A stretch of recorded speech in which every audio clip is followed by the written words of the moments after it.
ഈശോയിൽ ഏറ്റവും പ്രിയമുള്ള സഹോദരങ്ങളെ, ഞാൻ വളരെ പ്രധാനപ്പെട്ട ഒരു കാര്യം നിങ്ങളുടെ ശ്രദ്ധയിലേക്ക് കൊണ്ടുവരാനാണ് ഇന്ന് ഈ വീഡിയോയിൽ വരുന്നത്.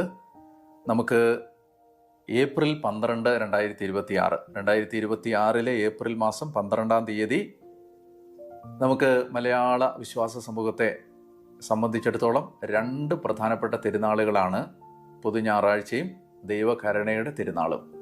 ഏപ്രിൽ 12 ഞായറാഴ്ച. ഞാൻ ഈ വീഡിയോ സന്ദേശത്തിലൂടെ നിങ്ങളെ അഭിസംബോധന ചെയ്യാനും ഇത് സംസാരിക്കാനും ആഗ്രഹിക്കുമ്പോൾ ഞാൻ ആദ്യം തന്നെ നിങ്ങളോട് പറയട്ടെ, പ്രിയപ്പെട്ടവർ, ഈ വീഡിയോ നിങ്ങൾ പരമാവധി ഷെയർ ചെയ്യണം. ഈ വീഡിയോ ഷെയർ ചെയ്യുന്നതിലൂടെ നിങ്ങളൊരു ആത്മാവിനെ ചിലപ്പോൾ നരകത്തിൽ നിന്ന് രക്ഷിക്കാൻ കഴിയും. ദൈവത്തിൻ്റെ കരുണയിൽ ആശ്രയിക്കാൻ ഒരു ആത്മാവിനെ പ്രേരിപ്പിക്കാൻ കഴിയും. അതുകൊണ്ട് നിങ്ങൾക്ക് ഏതെല്ലാം പ്ലാറ്റ്ഫോമുകളിൽ ഇത് ഷെയർ ചെയ്യാൻ കഴിയുമോ അതിലൂടെ എല്ലാം ഈ വീഡിയോ ഷെയർ ചെയ്ത് പരമാവധി ആളുകളിലേക്ക് എത്തിക്കണം എന്ന് ഞാൻ ഓർമ്മിപ്പിക്കുന്നു. ഏപ്രിൽ 12 പൊതുഞായറാഴ്ചയും ദൈവകരുണയുടെ തിരുനാളും. അന്ന് കർത്താവിൻ്റെ അനന്തമായ കരുണ സ്വീകരിക്കാൻ ദൈവം നമ്മളെ ഒരുക്കുകയാണ്. വിശുദ്ധ ഫൗസ്റ്റീനയുടെ ഡയറിയിൽ 1784 പാരഗ്രാഫിൽ ഇങ്ങനെ പറയുന്നുണ്ട്. ഈശോ പറയുകയാണ് ഫൗസ്റ്റീനോട്, ഏറ്റവും വലിയ പാപിക്കും ഏറ്റവും വലിയ വിശുദ്ധനാവുന്നതിന് എൻ്റെ കരുണയിൽ ശരണപ്പെട്ടാൽ മതിയാവും. ഈ ലോകത്തിലെ ഏറ്റവും വലിയ പാപി ഏറ്റവും വലിയ വിശുദ്ധനാവാൻ എൻ്റെ കരുണയിൽ ശരണപ്പെട്ടാൽ മതി. തിരുസഭയിൽ, പരിശുദ്ധ കത്തോലിക്ക സഭയിൽ ജോൺ പോൾ 2 മാർപ്പാപ്പ 2000 ആണ്ട് ഏപ്രിൽ മാസം 30-ാം തീയതിയാണ് ദൈവകരുണയുടെ തിരുനാള് സഭയിൽ പ്രഖ്യാപിച്ചത്. ഈ ദൈവകരുണയുടെ തിരുനാളിൻ്റെ വാഗ്ദാനങ്ങൾ ഞാൻ വേഗം പറയുകയാണ്. കർത്താവ് പറയുകയാണ്, കൃപാവരത്തിൻ്റെ, വരപ്രസാദത്തിൻ്റെ എല്ലാ ചാലുകളും ഞാൻ തുറന്നു വിടുന്ന ദിവസമാണത്. പ്രസാദവരത്തിൻ്റെ വൻകടൽ തുറക്കുന്ന ദിവസം. 699-ാമത്തെ ഖണ്ഡികയിൽ ഫൗസ്റ്റീനയുടെ ഡയറിയിൽ പറയുന്നതാണ്. അതായത് നമുക്ക് കർത്താവിൻ്റെ കൃപ ഈ വിശുദ്ധവാരം കഴിഞ്ഞ് സ്വീകരിക്കാൻ കർത്താവ് നമുക്ക് തരുന്ന വളരെ പ്രധാനപ്പെട്ട ദിവസമാണ്. എല്ലാ കൃപയുടെ ചാലുകളും കൃപയുടെ കടലും തുറക്കപ്പെടുന്ന ദിവസമാണ്.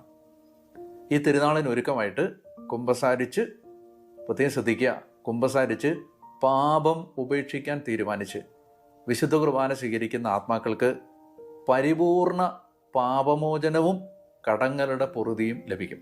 ഞാൻ ഒന്നുകൂടെ പറയാം.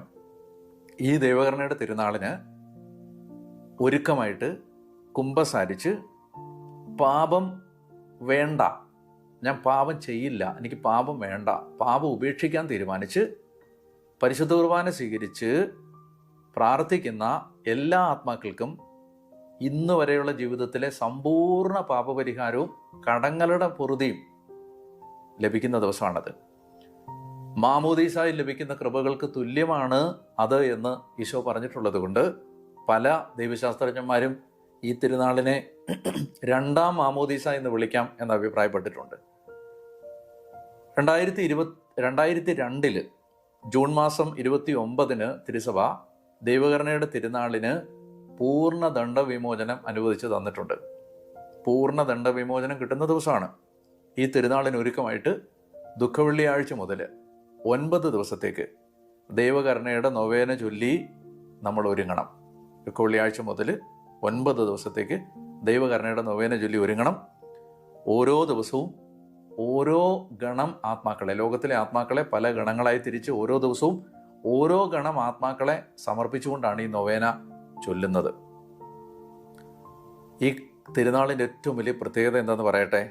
നമ്മുടെ ജീവിതത്തിൽ ഇന്ന് വരെയുള്ള പാപങ്ങൾ, നമ്മുടെ ആജീവനാന്ത പാപവും കടവും ഒറ്റ തവണയായിട്ട് പരിഹരിക്കാൻ, ഒരു പ്രാവശ്യം കൊണ്ട് മുഴുവൻ പാപങ്ങളും കടങ്ങളും പരിഹരിക്കപ്പെടാൻ നമുക്ക് കിട്ടുന്നൊരവസരമാണിത്.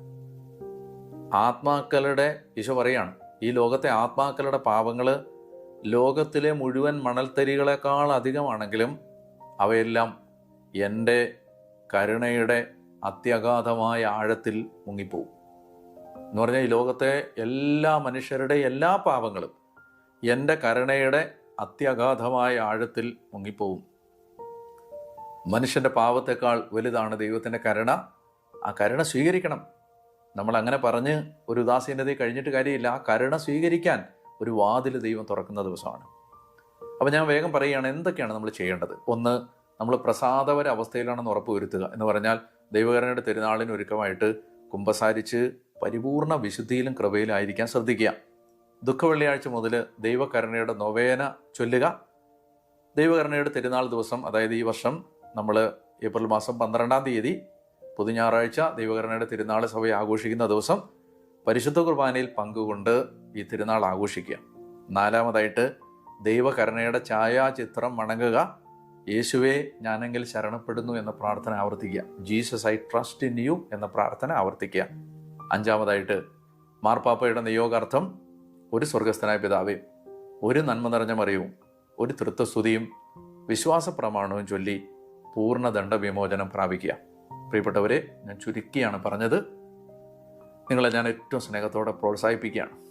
എല്ലാവരെയും പ്രോത്സാഹിപ്പിക്കണം. കുടുംബാംഗങ്ങളെല്ലാം ഇത് പറഞ്ഞ് പ്രോത്സാഹിപ്പിക്കണം.